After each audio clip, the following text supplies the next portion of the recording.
In a quiet village nestled between hills and fields, there lived a boy named Leo. He stayed with his parents in a humble home at the very edge of the village. Leo was known for being incredibly laid back.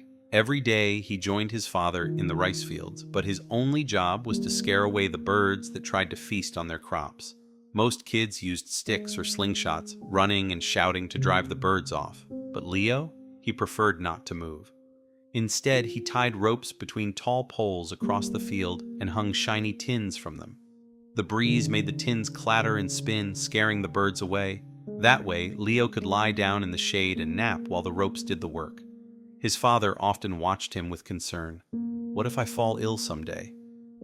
Will Leo ever learn to take real responsibility? Still, since the job got done, he never said much. Then, one summer, the rains didn't come. The land dried up, and to make things worse, Leo's father fell gravely ill. Suddenly, Leo had to take care of the entire field alone. He tried, he really did, but real farm work was exhausting, and he wasn't prepared. Within weeks, the rice plants began to wilt, their golden promise fading into dry dust. One evening, Leo sat alone beneath the stars, overwhelmed and defeated. Why didn't I ever try harder? Now everything's falling apart. The next morning, as he wandered into the village, he heard a commotion. A royal guard stood in the square, announcing a grand competition at the king's palace. The prize? A chest of gold coins for the winner. That treasure could save his family. Without thinking twice, Leo declared he'd join. The villagers laughed. Leo, the boy who naps under trees, he'll never make it. But Leo didn't let their laughter stop him. He packed a few things and left early, determined. After 3 long days of walking, Leo arrived at the palace. Strong men and fierce competitors from across the kingdom had gathered. Leo felt small and nervous. Then came the first challenge. They were all led to a wide lake. The task? Cross to the other side. The first 3 to finish would advance. 3, 2, 1, go! The crowd surged into the water. Muscles rippled, arms flailed. But Leo stood still. There's no way I can outswim them, he thought. Then an idea struck. He dashed into the woods, grabbed fallen branches, and crafted a simple raft. With a large stick as a paddle, he began floating across. It's not a swimming contest, it's a crossing contest, he told himself.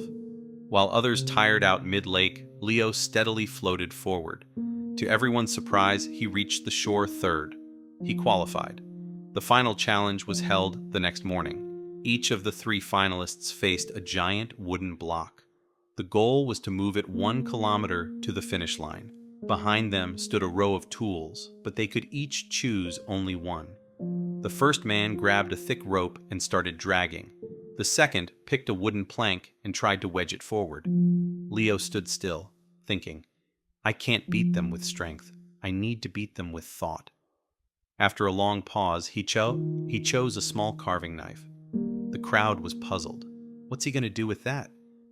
Instead of pushing or pulling, Leo began carving. He chipped away until the block turned into a giant wheel.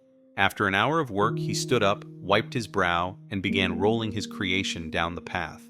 While the others sweated and strained, Leo's wheel picked up speed. With grit and focus, he crossed the finish line first. The crowd erupted in cheers. The lazy boy had won the king's prize. Leo wasn't truly lazy, he just never had a reason big enough to push himself. But when it mattered, he used his creativity and determination to rise above.